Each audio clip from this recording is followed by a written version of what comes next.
Joining us right now from the Fox Business Channel is our good friend Stuart Varney. Hey, Stuart, good morning. Good morning, Larry. How you doing? I'm well, thank you. I wonder what your take was on the president's victory lap there when he hit a 7.1 million figure. I've never seen so many people do a collective eye roll at the same time. It seems like everyone is just openly questioning and challenging the fact that this number seems to be just grabbed out of thin air. Yeah. At precisely the moment that the president was giving his pep rally, the Middle East peace talks, supposed peace talks, had collapsed. Putin was calling all the shots, not only in the Middle East but in Eastern Europe. The Iranians have sent a terrorist to America to be their representative at the United Nations. And President Obama holds a pep rally built around this spurious number of 7 million sign-ups. Here's my bottom line on Obamacare. We went into this to insure the 40 million Americans who have no insurance. We upended the entire American, or 1/6 of the American economy, to insure 40 million people. And what have we got? Maybe 1 million who were previously uninsured who now are insured. That's all we've got. We've gone through this appalling messing around with the economy and our healthcare system for virtually nothing. I thought that pep rally was flat out an eye roller in writ large, put it like that. I'm exasperated, Larry. Help me out here. No, I hear you. Well, we're with you. We looked at it and we said 7 point. Are you really? The number came out there. Well, first of all, what was interesting about it is they said, well, the target is 7 million. Yeah. And then they said, oh, yeah, but no, it's really not a target. It's really not a target. It was just sort of an idea. We hope we could get there. And then they came back and said, oh, but we made it, so now it was a target. I mean, and then the question remains about how real that number is. I think it's a totally bogus number. So do I. Yeah. And it's a meaningless number. Until we know how many of them are paid, we don't know how many people really are insured. Mm-hmm. And again, I've got to go back to this. We've upended our economy for the sake of insuring 1 million people. We've got 40 million to go. What's going on here? Yeah, it is a little dumbfounding. The great thing about you, Stuart, is that I feel like we can throw any topic at you, and you always have a good opinion on it. I wonder, have you been following on Varney and Company there on Fox Business Channel? Have you been following this as a story about ICANN, the Internet governance that the U.S. used to have control over, and now we're ceding that to an international body? Yes. I have been following it.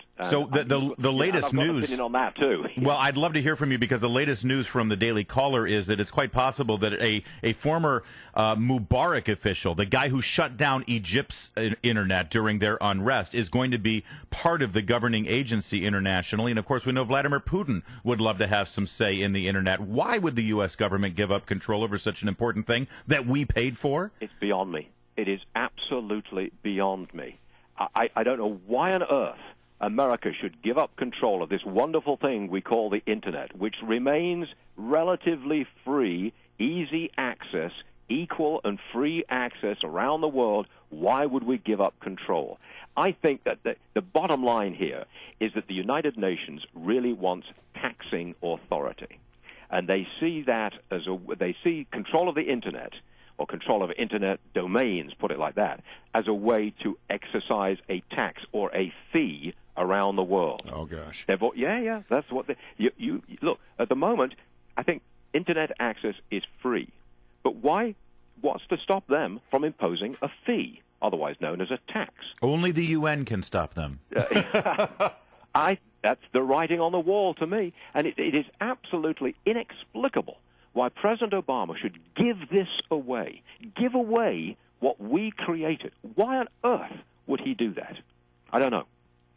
I want to talk about the state of the economy right now. I mean, we're waiting on some jobs numbers. Stock gains have been pretty good of late. And yet, though I don't want to embrace the crazy, I keep reading this story about many people looking at the stock market right now and comparing it to 1987.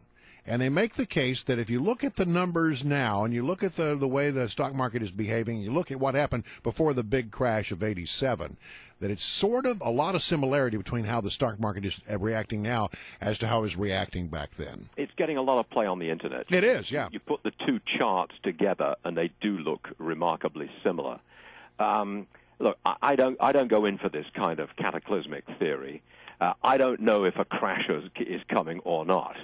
I do know that this stock market is fueled by cheap money from the Federal Reserve. Cheap money from the Federal Reserve has pushed the interest rates down to virtually zero. That means if you invest in a bond or if you put your money into a bank CD, you get virtually nothing in return. And if you're managing money, a zero return is not attractive. So you put your money into stocks, which do have a return in capital gain and dividend. Right. That's what's going on here. It's not like the money that the Fed is printing is going straight into the stock market. No, it's not. It's going into lower interest rates, which pushes money into the stock market. That's what's happening. That's what's fueling a good deal of this rally. But is the rally sound? I mean, are the underpinnings of this rally sound? Corporate profitability is sound, yes. Corporate profitability is always the baseline for the stock market and what investors think about profitability in the future. This rally, in my opinion, is solid and it's sound. There are some speculative areas.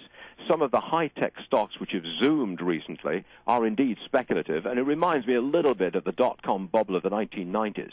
But overall, the companies represented on America's stock exchanges are profitable, doing well, and making a lot more money in the future than they're making now. That's why we've got a rally. Stuart, Varney, I know you've been covering the hearings over the GM recall and the complete failure of their quality system that tragically led to some deaths over there. We've talked about how corporations essentially are people, and there are certain rights. I mean, it's been in the news lately about corporations having the right to exercise the religious beliefs of the owners of those corporations, of course, in the Hobby Lobby case. So I wonder if there's major negligence here and people's lives were lost. Well, should a corporation be punished in the same way people should be punished? Could there even be criminal prosecutions here? Looks to me like there will be a criminal investigation. I think that's already been launched, actually. And that would result in somebody going to prison. But to answer your question, should corporations be subject to that kind of what I'm trying to say. You see the point I'm making between the rights of a corporation under certain laws, and then do they have to follow the same kind of rules that people would? Well, people are dying. They've got to follow the same rules as ordinary people. I see no way around that. The difficulty here is that this cover-up may have started during the old General Motors. The old General Motors was bankrupted and then taken over by the taxpayer. Uh-huh. So if we assign liability to the old General Motors, oh boy, do we therefore mean that the taxpayer has to make good on the liability of the old General Motors? Oh, Lord. That is a possibility. It's not impossible that this can happen. Let me be just a step more conspiratorial. If GM knew about this and the federal government knew about it, as has been suggested, did we hold off on the investigation or making this announcement because the major stockholder in GM was Uncle Sam? Yes. Was the bankruptcy, was the takeover, was the bailout a means of covering up this problem which has festered within the old General Motors? Well, that's a valid question, and we don't have an answer yet. I bet there will be a compelling discussion about that on your program often about this. Every day. All right. Thanks, Stuart. Varney. Always a pleasure, buddy. Gentlemen.